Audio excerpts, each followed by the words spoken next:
महाराष्ट्र को कोरोना के खिलाफ लड़ाई में सबसे असफल राज्य के रूप में वर्णित किया गया है, क्योंकि राज्य सरकार जो जनादेश को धोखा देकर सत्ता में आई थी, कोरोना काल में भ्रष्टाचार, नीतिगत शिथिलता और भाईचारे के कारण खाई में गिर गई थी। ऐसा भाजपा नेता डॉक्टर रंजीत पाटिल ने पत्र परिषद में कहा। आगे उन्होंने आरोप लगाया कि कोरोना काल में जब महाराष्ट्र की जनता आर्थिक संकट से त्रस्त थी, तब भी ठाकरे सरकार के मंत्री भ्रष्टाचार और रंगदारी से अरबों रुपए उबाल रहे थे। उन्होंने मांग की है कि लोगों की उपेक्षा करने और हजारों मौतों का कारण बनाने में सरकार की विफलता की जिम्मेदारी लेने के लिए 2 साल की सरकार का काला कागज जारी किया जाना चाहिए। कमिटीमध्ये कुठला निर्णय होईल, अजून कुठलाही निर्णयास्पद झालेला नाही। ही चर्चा आहे की या सरकारला नागपूरला अधिवेशन घेण्यामध्ये रस नाही, याच्या आधी सुद्धा हे सिद्ध झालेलं आहे। म्हणजे त्यांच्या मागच्या वेळेला सुद्धा आपण सगळेजण बघतो की ज्या पद्धतीने विदर्भाच्या बाबतीत बोलल्या जातं, विदर्भा होतं, तर असं वाटतं की या बाबतीतला निर्णय जेव्हा होईल तेव्हा आमचे शीर्षस्थ नेते या बाबतीत नक्कीच निर्णय घेतील काय घ्यायचं आणि ती भूमिका पण होईल। आणि नागपूर कराराप्रमाणे आम्हाला आमच्या अधिकाराचं अधिवेशन या विदर्भातल्या लोकांना वाटते, इथल्या लोकांना मोर्चे आणण्यासाठी, इथल्या लोकांना आपलं म्हणणं मांडायच्यासाठी एक व्यासपीठ हक्काचं आम्हाला जुळत असताना मिळालेलं आहे या महाराष्ट्रामध्ये। त्याच्यामुळे आमच्या भावना या बाबतीतल्या आमच्या शीर्षस्थ नेत्यांचे बैठक म्हणून आम्ही मग दिशा करू। मग तुम्ही म्हणाला निवडणुका येणार आहेत आता आणि अकोल्याची पण खरं तर निवडणूक असणार या आपलं जे म्हणणे की आपत्ती निवारण निधीचे जे 2000 कोटी आहेत आणि ते केंद्राने दिले आणि त्याचं काय झाल्याची चौकशी करावी, असं जर असेल असं वाटत असेल की त्याचा दुरुपयोग झाला तर केंद्रात आपलं सरकार आहे, आपण त्यांच्याकडे काही मागणी केली का, हा पहिला प्रश्न। दुसरा प्रश्न हा की आपण गृहराज्य मंत्रिपदात आज परमवीर सिंग हे मुंबईत वापस दाखल झाले आहेत, क्राईम ऑफिसला पण गेले आहेत, काय सांगा? एटीआरएफचा जो निधी आला त्या निधीबद्दल मी असं म्हटलं नाही की तो कुठे खर्च झाला आहे, आम्हाला माहिती। केंद्राने काय मदत केली हे सांगताना मी सांगितलं की 48,000 कोटी रुपये केंद्राने राज्याला मदत केली, त्या एनडीआरएफने सुद्धा साधारणतः ज्या निधीची आम्हाला दिली त्याची मदत मी सांगत असताना ती सांगितली की निधी मिळाली। त्याच्याबद्दल तो निधी कुठे खर्च झाला किंवा त्याचा विनियोग बरोबर झाला नाही याच्याबद्दल माझं विरोध म्हटलं। दुसरी गोष्ट आपण जे म्हटला की आता परमवीर सिंग मुंबईत आज दाखल झाले आणि ते दाखल झाले असतील आज तिथे, तर त्यांचं पुढे काय होणार कायदा आहे, कायद्यामध्ये जे काय असेल त्यांच्या बाबतीत मला तरी माहिती नाही आज कारण मी प्रवासात होतो, आज मी बातम्या सुद्धा पाहिल्या नाही, त्याच्यामुळे मला माहित नाही। पण साधारणतः त्या खात्याचा कारभार पाहत असतानाचा अनुभव मला आहे, त्याच्यामध्ये कुठेही प्रशासनाच्या मध्ये शासन पडत नाही आणि जे काही कायद्याला अनुसरून असेल ते आता त्यांच्या विरुद्ध कारवाई होईल।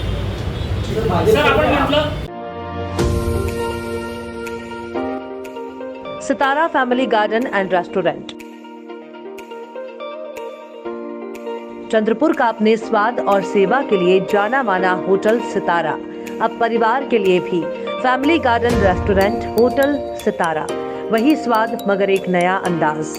परिवार, महिलाओं और बच्चों के लिए सर्वोत्तम वेज, नॉन वेज, एसी और garden restaurant, Indian, Chinese, continental dishes, Punjabi और Saoji pattern specialist, delicious dessert और आइसक्रीम, सह परिवार खाना खाने का एकमात्र ठिकाना। Sitara family garden restaurant, Bapat Nagar, Nagpur road, Chandrapur. Contact Shirish, mobile number 9764871578। नेता अपने काम का प्रचार प्रसार करने में लगे हैं। धानोरकर ने एक साधारण वृद्ध स्त्री के हाथों 8 करोड़ रुपए का भूमि पूजन कर मन की महानता का परिचय दिया। सांसद बालू धानोरकर ने भूमि पूजन करते हुए गांव के बुजुर्गों के हाथों भूमि पूजन किया। सांसद बालू धानोरकर की चर्चा एक सामान्य स्त्री पुरुष द्वारा किए गए कार्यों को जमीनी स्तर पर करने की वजह से हो रही है। इस समय विधायक किशोर जोरगेवार, कांग्रेस नगर अध्यक्ष रामू तिवारी, सरपंच प्रतिभा प्रकाश अलवलवार, उप सरपंच राजू कुमार विठोबा नागपुरे, मधुकर टोंगे, उपस्थित सदस्य पिंपल शेंडे, मनीषा देवलकर, कार्यपालक अभियंता पीयूष लोखंडे, उप अभियंता केशव राजगटकर, संगीत अमृतकर, संतोष लहमंगे, अश्विनी चंदे, स्वाति त्रिवेदी, गोपाल अमृतकर, नरेंद्र बोबडे, श्यामकांत और अनीस राजा, पप्पू सिद्दीकी, बापू अंसारी, राजेश अदूर उपस्थित थे। प्रधानमंत्री ग्राम सड़क योजना के तहत चंद्रपुर तालुका में प्रजीमा 41 से प्राजिम 41 मरडा रोड लंबाई 8.78 किलोमीटर और अनुबंध मूल्य 436। प्राजिम 11 नागदा से रामा 373 सड़क के सुदृढ़ीकरण और डामरीकरण के लिए 58 लाख और 387.99 करोड़ रुपए निधि प्राप्त हुआ।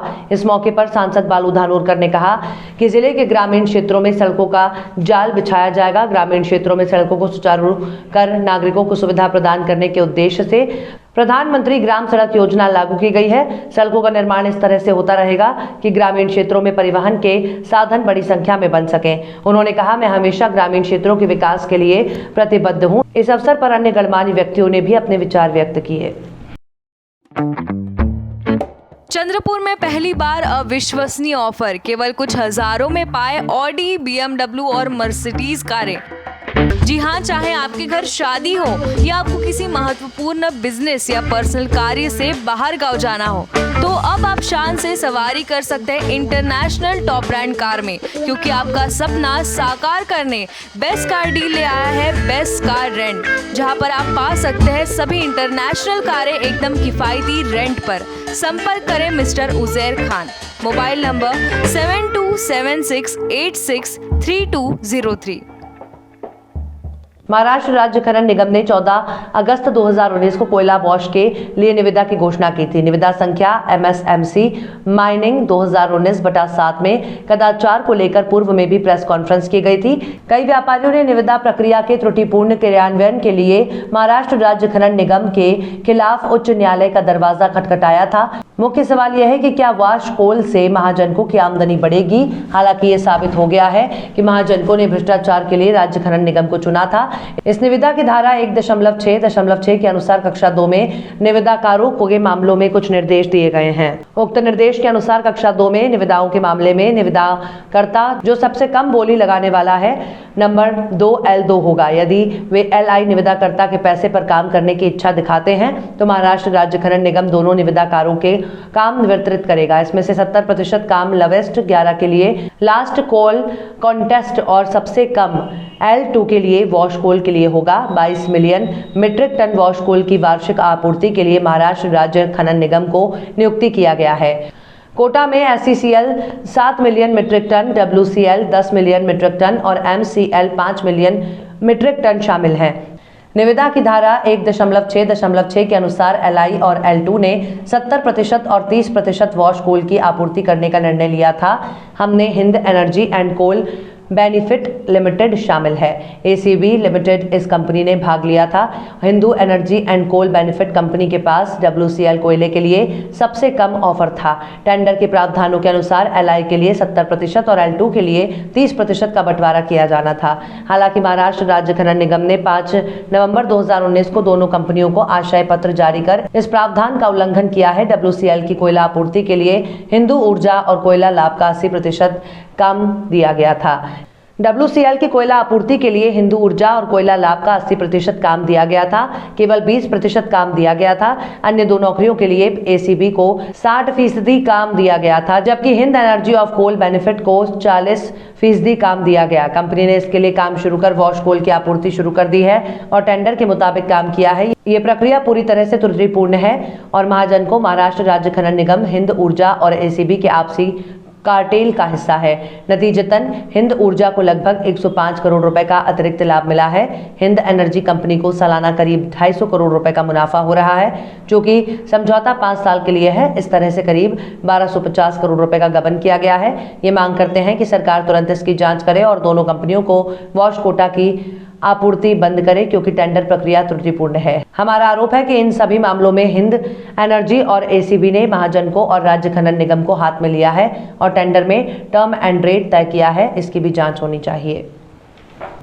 महाजन को महाराष्ट्र राज्य खनिकर्म मंडळाने जे कोल वॉशरीचं टेंडर काढलं होतं, त्या टेंडरमध्ये 1250 करोड रुपयाचा भ्रष्टाचार हा जय जवान जय किसान संघटनेने ओपन केलेला आहे। ज्या टेंडरमध्ये 70% क्वांटिटी L1 वाल्याला द्यायला पाहिजे होतं, त्याला 80% क्वांटिटी दिली। L2 ला 30% क्वांटिटी द्यायला पाहिजे होती, त्याला 20% क्वांटिटी दिली। आणि हा पूर्ण घोटाळा जो आहे हा खनिकर्म महामंडळ, महाराष्ट्र जनको आणि कोल वॉशरीचे जे कोणी ओनर आहे, हिंदवाला आणि एसीबी वाला, या चौघा लोकांनी मिळून हा घोटाळा केलेला आहे. सीव्हीसीच्या गाईडलाईन्सच्या विरोधात केलेला आहे.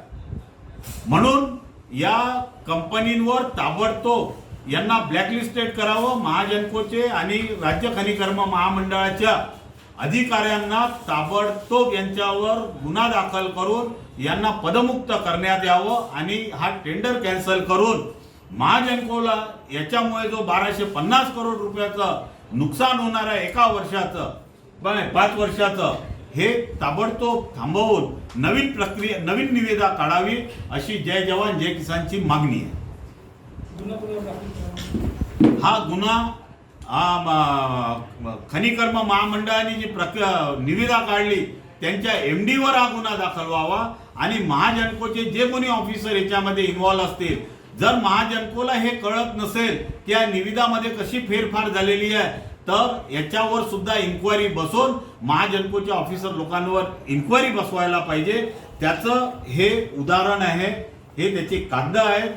हा टेंडर त्यांनी जे दिलेला आहे, if the category B bidders more than the one quantity distribution to the L1 bidder category bill shall be restricted up to maximum 70% and balance quantity is 30%. हे याच्यामध्ये हे पूर्ण मेन्शन केलेलं आहे. पण हे अजूनही कोणी याच्याकडे लक्ष नाही दिलं आणि सीव्हीसीच्या गाईडलाईन्सच्या विरोधात आहे. म्हणून ताबडतोब याच्यावर आम्ही सीव्हीसीला कंप्लेंट करणार आहे आणि खनिकर्म महामंडळाच्या MD वर गुन्हा दाखल करण्यासाठी आम्ही पोलीस स्टेशनला जाणार.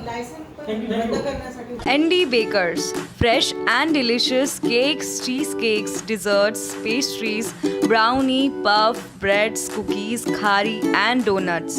Home delivery available. Love Thy Bakes. ND Bakers, freshly baked. Care of the ND Hotel, Nagpur Road, Chandrapur. Contact number 7744 84444. कल भारतीय जनता पार्टी द्वारा आयोजित ओबीसी के जन जागरण के लिए शुरू की गई रैली का संघर्ष रथ चंद्रपुर में पहुंचा। भाजपा के सभी नेताओं ने पूर्व केंद्रीय मंत्री हंसराज अहीर के नेतृत्व में इस रथ का स्वागत किया और इस उपलक्ष्य में स्थानिक विश्राम गृह में एक पत्र परिषद का आयोजन किया।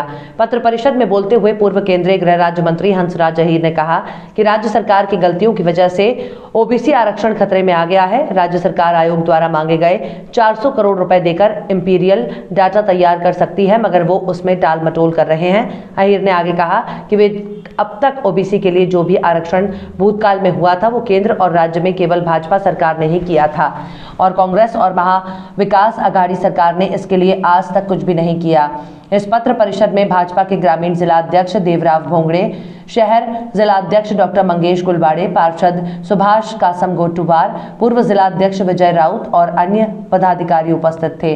आइए देखते हैं इस उपलक्ष्य में पूर्व केंद्रीय गृह राज्य मंत्री श्री हंसराज अहीर ने और क्या कहा। महाराष्ट्र प्रदेश ओबीसी मोर्चाच्या माध्यमातून ओबीसी जागर अभियान सुरू केलेलं आहे। सावलीमधून रथ निघालेला आहे आणि आजपासून ते 30पर्यंत पूर्ण चंद्रपूर जिल्हा हा रथ फिरणार आहे, शहरामध्ये फिरणार आहे आणि 1 तारखेला आम्ही ओबीसी जागर अभियानांतर्गत एक भव्य मेळावा घेत आहोत आणि याकरता की राज्य सरकारने ओबीसीच्या आरक्षणावर गदा आणलेली आहे। जाणून राज्य सरकार ओबीसीचा छळ करत आहे। ओबीसीचं आरक्षण हे संवैधानिक अधिकार आहे, तो त्यांनी हिरावून घेतला। याकरता आम्ही पूर्ण जिल्हाभर आणि महाराष्ट्रभर ओबीसी जागरण करीत आहोत आणि आरोप आमचा असा आहे की भाजपनी जनसंघापासून ते आजपर्यंत आम्ही ओबीसींच्या बाजूला उभे राहिलो। आरक्षण देण्याकरता गैर काँग्रेस सरकारांनी आरक्षण दिलं, आम्ही दिलं सरकार, काँग्रेसने ओबीसींना काही दिलेलं नाही, काही केलं तर त्यांनी दिलेलं आरक्षण हिरावलेलं आहे, हा आमचा आरोप आहे। नागपुर के सुप्रसिद्ध अल जमजम रेस्टोरेंट की शाखा अब चंद्रपुर में भी, होटल अल जमजम गैलेक्सी।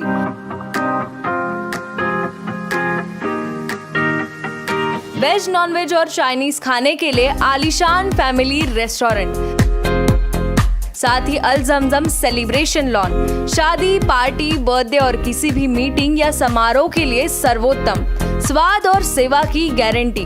जोमैटो, स्विगी और फूडीज द्वारा होम डिलीवरी उपलब्ध। संपर्क करें मोहम्मद जुबैर, बुरटकर सभागृह के बाजू, मारुति शोरूम के पास, Nagpur road, Chandrapur. Mobile number 9552227186 9322899963। Nagpur के गणेश नगर के गणेश क्रीड़ा मंडल और द डेविल्स इनके द्वारा आयोजित किए गए क्रिकेट स्पर्धा में जाकर मनसे के प्रदेश महासचिव हेमंत गडकरी, नगर अध्यक्ष विशाल बागडे, नगर सचिव घनश्याम निखाड़े, MNVS उपाध्यक्ष गौरव पुरी सभी ने क्रिकेट मैच का आनंद उठाया और कुछ देर खेले। उन्होंने टूर्नामेंट के आयोजकों को धन्यवाद दिया और अच्छी गुणवत्ता वाले खिलाड़ियों से बात कर उन्हें अच्छे स्तर पर क्रिकेट खेलने के लिए शुभकामनाएं दी।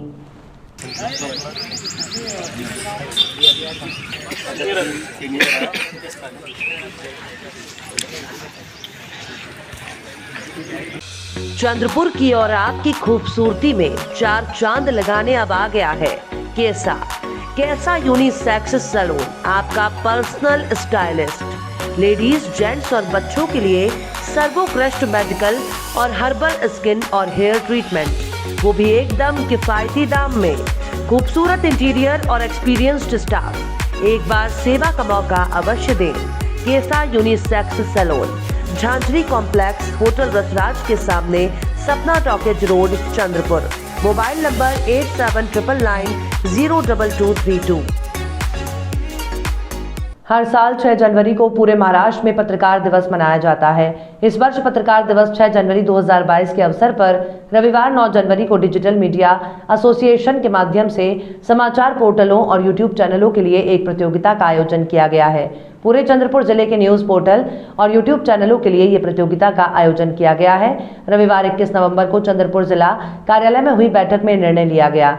चंद्रपुर जिले के सभी न्यूज पोर्टलों और यूट्यूब चैनल अपने अपने न्यूज पोर्टल और यूट्यूब द्वारा इस प्रतियोगिता में हिस्सा ले सकेंगे। इस प्रतियोगिता में भाग लेने के लिए इन विषयों पर प्रवेश स्वीकारा जाएगा। चंद्रपुर जिले की मूलभूत समस्याओं पर खबर और सुझाव, व्यक्ति विशेष की जानकारी, चंद्रपुर जिले में वन्यजीव हमले की समस्याएं और समाधान प्रतियोगिता के लिए इन तीनों विषयों पर प्रकाशित समाचारों पर विचार किया जाएगा। सोमवार 22 नवंबर 2021 से 31 दिसंबर 2021 तक इन दिनों में प्रकाशित होने वाली खबरों को ही मान्यता दी जाएगी। उपरोक्त विषय पर समाचार प्रकाशित करने वाले विजेताओं के लिए पहला पुरस्कार नगद 1000 प्रमाण पत्र और ट्रॉफी और दूसरा पुरस्कार नगद 700 रुपए प्रमाण पत्र और ट्रॉफी। प्रतियोगिता का चयन करने के लिए परीक्षकों का एक पैनल नियुक्त किया जाएगा और उनका निर्णय सबके लिए अंतिम और मान्य होगा। आयोजकों में डिजिटल मीडिया से जुड़े सभी लोगों से इस प्रतियोगिता में भाग लेने की अपील की है। आज के युग में सोशल मीडिया का इस्तेमाल सबसे ज्यादा हो रहा है। सोशल मीडिया समाचार को पहचान दिलाने के लिए केंद्र सरकार की ओर से भी प्रयास किए जा रहे हैं। प्रतियोगिता का आयोजन डिजिटल मीडिया एसोसिएशन चंद्रपुर जिले के माध्यम से किया जा रहा है ताकि इस क्षेत्र के संचालक भी इस प्रतियोगिता के युग में अपने आप को संवार सके। आयोजकों ने इसमें भाग लेने के लिए डिजिटल न्यूज पोर्टल धारकों और यूट्यूब चैनल मालिकों को आह्वान किया है।